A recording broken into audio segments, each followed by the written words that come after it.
ಶುಭ್ಮನ್ ಗಿಲ್ ಅವ್ರಿಗೆ ಕಪ್ ಗೆಲ್ಲೋದೇ ಮುಖ್ಯ ಅಲ್ವಂತೆ. ಹಾಯ್, ಎಲ್ಲರಿಗೂ ನಮಸ್ಕಾರ. ಹೊಸ ವಿಷಯ ಯೂಟ್ಯೂಬ್ ಚಾನಲ್ಗೆ ನಿಮ್ಮೆಲ್ಲರಿಗೂ ಸ್ವಾಗತ. ಫ್ರೆಂಡ್ಸ್, ಇವತ್ತು ನಾವು ಕ್ರಿಕೆಟ್ ಅಪ್ಡೇಟ್ಸ್ ಬಗ್ಗೆ ಮಾತಾಡೋಣ. ಇವತ್ತು ನಾನು 2 ಕ್ರಿಕೆಟ್ ಅಪ್ಡೇಟ್ ಬಗ್ಗೆ ಮಾತಾಡ್ತೀನಿ. ಅದರಲ್ಲಿ ಮೊದಲನೇದು, ಗೌತಮ್ ಗಂಭೀರ್ ಅವರು ಅವ್ರ ತಾಯಿಗೆ ಹುಷಾರಿಲ್ಲ ಅಂತ ಇಂಡಿಯಾ ಕೋಚಿಂದ ವಾಪಸ್ ಹೋಗಿದ್ರು. ಇಂಡಿಯಾಗೆ ಕೋಚಿಂಗ್ ಕೊಡೋದಕ್ಕಾಗಲ್ಲ ಅಂತ. ಈಗ ಅವ್ರ ತಾಯಿಯವರು ಹುಷಾರಾಗಿದ್ದಾರೆ ಅಂತ ನ್ಯೂಸ್ ಇದೆ. ಅದರಿಂದ ಅವರು ಮತ್ತೆ ವಾಪಸ್ಸು ಇಂಗ್ಲೆಂಡಲ್ಲಿ ಅವ್ರಿಗೆ ಇಂಡಿಯಾ ಟೀಮ್ಗೆ ಕೋಚಿಂಗ್ ಕೊಡೋದಕ್ಕೆ ವಾಪಸ್ಸಾಗಿದ್ದಾರೆ. ಇದು ಮೊದಲನೇ ಅಪ್ಡೇಟ್. ಆದರೆ ಇನ್ನು 2ನೇ ಅಪ್ಡೇಟು, ಶುಭ್ಮನ್ ಗಿಲ್ ಅವ್ರಿಗೆ ಕಪ್ ಗೆಲ್ಲೋದೇ ಮುಖ್ಯ ಅಲ್ವಂತೆ. ಮತ್ತು ಬೇರೆ ಮುಖ್ಯ ಇರ್ಬೋದು.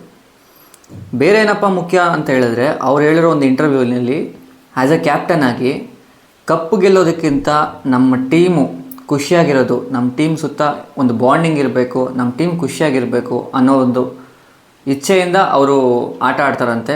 ಕಪ್ಪು ಸೆಕೆಂಡ್ರಿ ಅಂತೆ, ಕಪ್ಗಿಂತ ಮುಂಚೆ ಟೀಮ್ ಖುಷಿಯಾಗಿರಬೇಕು ಅನ್ನೋದು ಅವ್ರ ಇಚ್ಛೆ ಆಗಿದೆ. ಇದು 2ನೇ ಅಪ್ಡೇಟು.